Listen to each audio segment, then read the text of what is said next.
Pincers are kind of a difficult topic.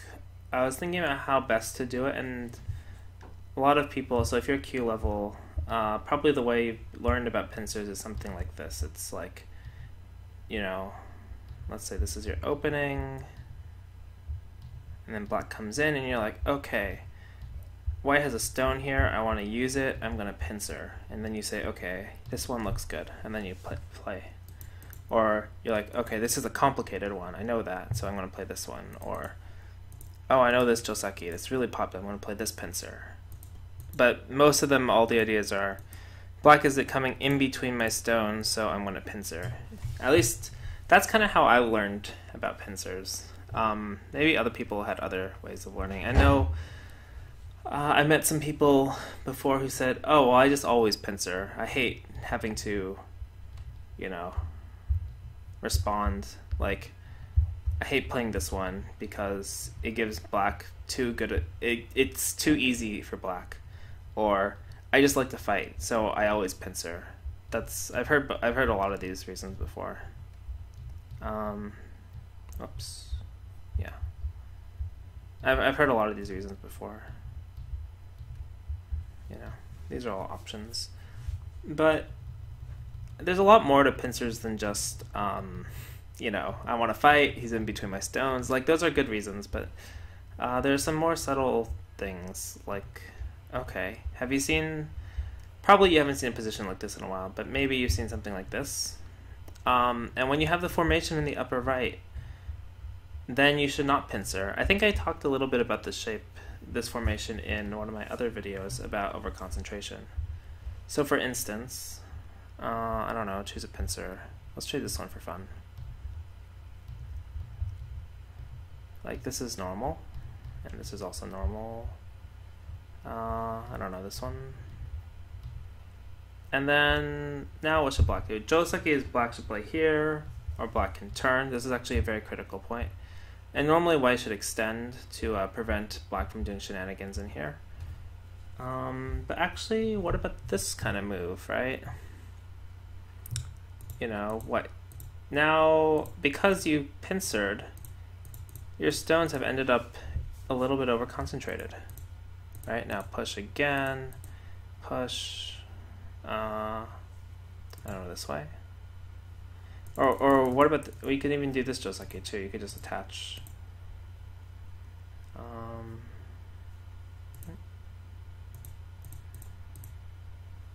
Things like this, they're all Joseki. But in any case, black will get over-concentrated at the top. So when you can get pressed into the top, it doesn't matter if it's that stone. This is the easier one to show. It's possible it could be like this, and it's a little bit less clear because, you know, you might not be able to do this one if you don't have the ladder, right? But the idea is that you could press black into the top side and force black to be over-concentrated, and then that's usually a case when you don't want to pincer, right? It doesn't have to be this shape. I can't think of another one off the top of my head. Maybe it's something like this, right? Like this, and then black's like, okay, I'm gonna pincer you here. Where? Here? Okay. I don't know, maybe this one, right? Maybe this one's not so great.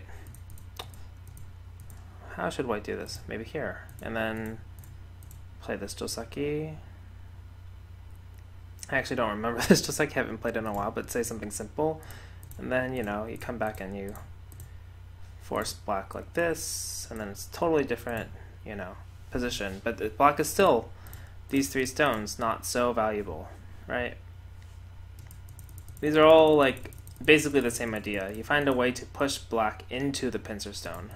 Because black's saying when he pincers, he wants to develop that area. And you're saying, okay, go have it, but I'm just going to limit you and make it inefficient. That's one idea for pincers.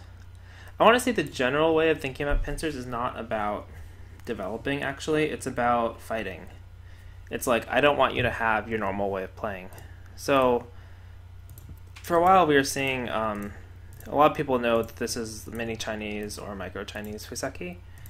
And a very common way, probably the most common way to stop it, is to just pincer. And it's not about, hey, this is a white stone, you're in between my space, and it's not about, I want to fight. Actually, the development here is usually fairly peaceful like this, although I don't really like this Fuseki, but it's just that I don't want you to play your normal strategy.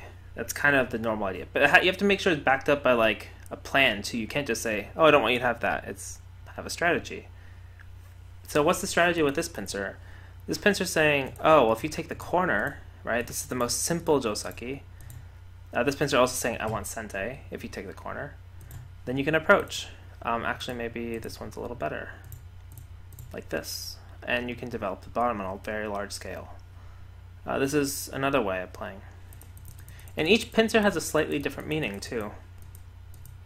If you pincer larger, right, now you apply a little less pressure to this stone, but you're developing further to the right. So like if you play the same thing,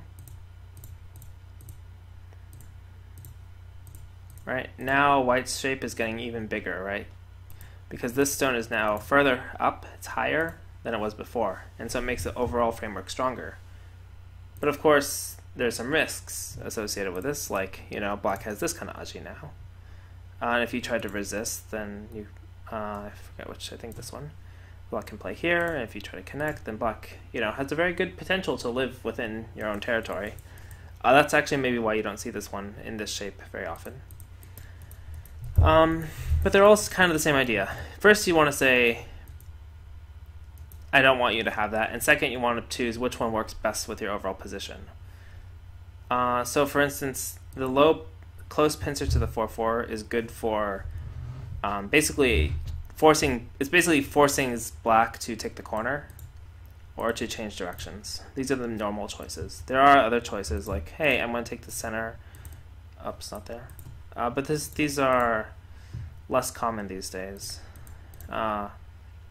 Maybe because of the territory, or like in this position this would look great, but if white just played the kicking variation, but white might just, you know, push and play this variation. And this is nothing wrong, but it's actually a little bit strange, right? Because now this stone is a little hard to use. Normally you'd want to, you know, enclose here, but it's a little bit close to white here, but you're open underneath, so you're really only emphasizing this side, which means white could play over here. It's a little hard to use. So you don't see this almost ever these days, I don't think, at least with the stone facing this way. Of course, if the stone's facing the other way, you might have a plan, right? If it's facing this way. Now it's like, oh, I'm going to play this Joseki and keep pushing white into my stone so that I can do this. And you can't really, you can double hane, I guess, but like, wow, black has a super, super strong and thick wall. I mean, of course white has lots of points. This is, what, how many points is this? 1, 2, 3, 4, 5, 6, 18, almost 20 points. Maybe over 20 points. Not to mention the cut potential here is still left. You know, although black can live in the corner, so it's debatable how big it is, but you could get a few extra points here. But the main point is, you know, you have a plan for, as black, to counter the pincer. And as for white, you're like, okay, well, you know, maybe I wasn't planning to do that. Maybe I was going to play this one, which is also sort of played, sort of. It's kind of a weird one. Or here, but there's, anyway, the point is that the pincer idea is you trying to change the normal development. The normal development would be defending and then expanding and then, you know, splitting and then like all sorts of normal things. I don't know. This is one way, but they're all possible, I guess. Actually, this is for the other shape, but in any case, they're all like different ways of playing. But when you pincer, you're trying to change the plan, right? It's like you could also play this one I've seen in a book. And if black plays like this, which is nice, then, you know, you could do huge development type of stuff, right? These are all different plans. But the idea is to like kind of disrupt a side. The very first idea of a pincer is you're disrupting a normal flow. If it's two opposite colored stones. If it's the same colored stones, right? So let's say it's like this. Then now you're trying to say I'm going to develop here, and then you want sente to come to the top. Or sente, it kind of depends. But in this shape you'd want sente to develop the top and make a double wing at the top. That would be your ideal plan. Or sometimes you have special plans, like Kobayashi Fuseki, right? If you come here, then here. Your plan isn't really to develop this side. Your plan is to kind of trick. Well, not necessarily trick, but it's one very. I messed up the order, but it comes into this shape. It's not a trick, but it's to kind of fool black into playing, or fool white into playing this way, so you could capture these two in a ladder / net with this stone. Like, so pincers are like, this is why I kind of held off on this video for a long time, because pincers are not really clear. Like, you could say, okay, yes, I'm pincering, I want to develop this side, and you can do something like that. You could do this one, and then white plays here, and then you're like, oh, well, you know, it's tricky, right? If white just goes here, you're like, oh, I'm very happy. You know, now I can do this, and then defend. And so happy, white has a string of stones that don't do anything. Of course, then white can change the flow and to be like, oh, well, now you can't defend in sente, so. But these are just variations. The idea behind a pincer is difficult, right? Each one has a different meaning. This is like pushing to take territory in sente. This is like using tactical responses of this stone. You know, this one I don't really ever see, but you could imagine a situation like this. I've seen this one before. Oh, wait, it's like this, I think. This is just a half-board Fuseki, where it's like this, and then you approach here. And then if black goes like this, you're using the 3-space one to get this approach has better shape, because of 3-space instead of like a 4-space. And then you approach here, and it becomes like a complicated situation. But the idea is that later there's Aji left in this stone over here. Like, you could later play this move. Or if you just want to live, this move. Or things like that. Or, you know, even if black plays another move, you can still wedge and have lots of Aji in this shape. It's like, oh, well, now I can push out if I get stronger over there. If I go like this, then it's like, huh, how do I capture this? It's kind of hard, you know? This might be unclear. But in any case, each pincer has different kind of meaning and special plans behind them. That's why this is such a difficult topic to cover, I think, and I wasn't really sure what to say. So that's why I'm kind of giving you a survey of pincers. Like, the first plan I showed you was over-concentration. This is when you shouldn't pincer. Second plan was take sente and change the flow. This plan is, this is kind of amashi. It's like making small groups everywhere and giving this corner up to attack this corner. They're all very different ideas. That's why it's difficult to say, oh, this pincer's for this, or this pincer's for that. In a broad level, pincers are basically like, you can do that. It's like, oh, one space is very aggressive.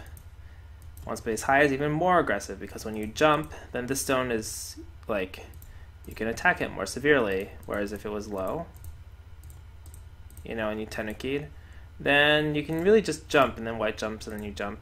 But, you know, white can get ahead. Whereas if it's like this, and it's like, this is even more aggressive also because, hey, if you tenuki, this is better shape for black than this one, right? The more good result you're threatening is the more aggressive your move is. That's kind of natural. So yeah, one space pincers, super aggressive. Two space pincers, also aggressive, but hard to answer, hard to move on this side. So I can say, for instance, the best pincer for the bottom right side, if you really want to develop it, would be this one. Why? Because there's no counterplay. You can jump, but then you have no follow-up. You can cap, but it's a little bit meh. You know, your shape is thin, There's still peeps and cuts here. 2 space high is also really, really good for here, but it's also a bit better for moving, you know, towards this way, right? If you drew a line, like say I had, this is totally unrealistic, but say I had this shape, this pincer would work really well with this stone. If I change this pincer to being low, it still works well with the bottom right, but maybe not as much in that way. You know, you have things like this and then here, but this is more open, just ever so slightly. Or if we just change directions, right? This just like is really hard and annoying. But like if you do this, now this stone, this is influence and you can come in like this. Whereas if this was higher, you know, like let's say this one, can you come in here now? Maybe, maybe not. I'm just going to make these exchanges now. And then here, I guess. Now it's harder. If you're a Q player, this could be very difficult to see, or even a Dawn player. Seeing how this is lower than in the other shape and white has less direct means of getting over here, like connecting, that all like kind of affects it. So but this one would be better for like, so it's harder for white to come in, whereas with the low one it's easier, like this. But it's very difficult to see this, like to say a general rule for pincers. The general rule is closer it is, more severe, and farther away it is, you know. This one would be best for like, if you just want to emphasize this shape over here, but it has very little impact on the upper right. Whoops. So like, if I change this one to being here, then, you know, this corner is more vulnerable, although the bottom right has much better shape. Now white can't approach at R6, or it's harder to approach. Whereas in this shape, you know, this is locally in speaking, not with regards to upper right. This, you know, you can make a small base. It's possible. So for all these reasons, the general is closer is more aggressive and locally oriented. Farther is more globally oriented. But when you get to a certain level, it's not really about that. It's more about having particular plans associated with each pincer and how that fits into the overall board position and how you want the game to develop. And I would say generally pincers are about changing how the flow of the game is going. Either if it's between 2 stones, I'd say it's about changing the flow. And if it's, you know, like this, then it's about emphasizing development. Whereas a more passive response like this is emphasizing territory, right? These are like natural way, or a natural way of thinking. So very often we see this kind of opening, where white comes in between, and then black doesn't pincer, because white is saying the natural development here is good enough. Or black is saying the natural development where he gets points, being territory oriented is good enough. And that, you know, 15, 21, 30, 33, 37-ish points is like good enough for him in Sente. So it depends on your plan, right? You could pincer, this is natural.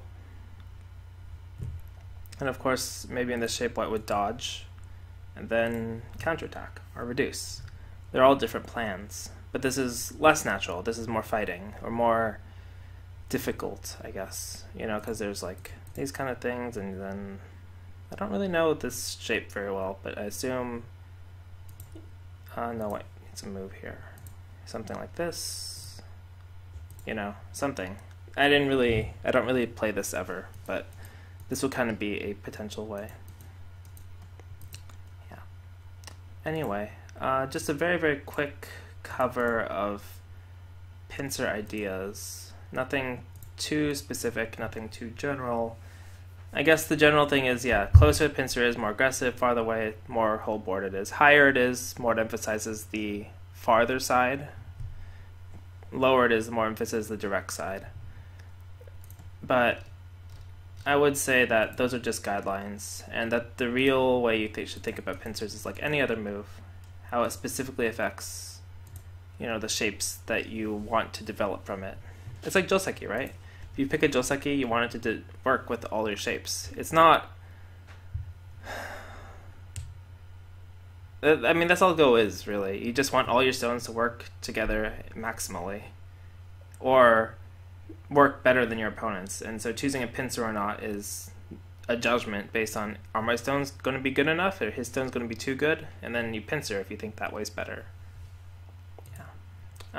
I'll think about other things to talk about for pincers. I might have to just cover them one at a time, I'm thinking now, because each one has a different flavor and a different, so like this one space pincer is actually very, very, it's like the most simple pincer, although a lot of weaker players think it's very difficult. But there's really only this variation. You can jump again, and you can pincer, but those are like, that's it. That's really all the variations there are. There's technically this one, but this is really difficult and rarely played, so I wouldn't study it or recommend it unless you know someone who plays it a lot.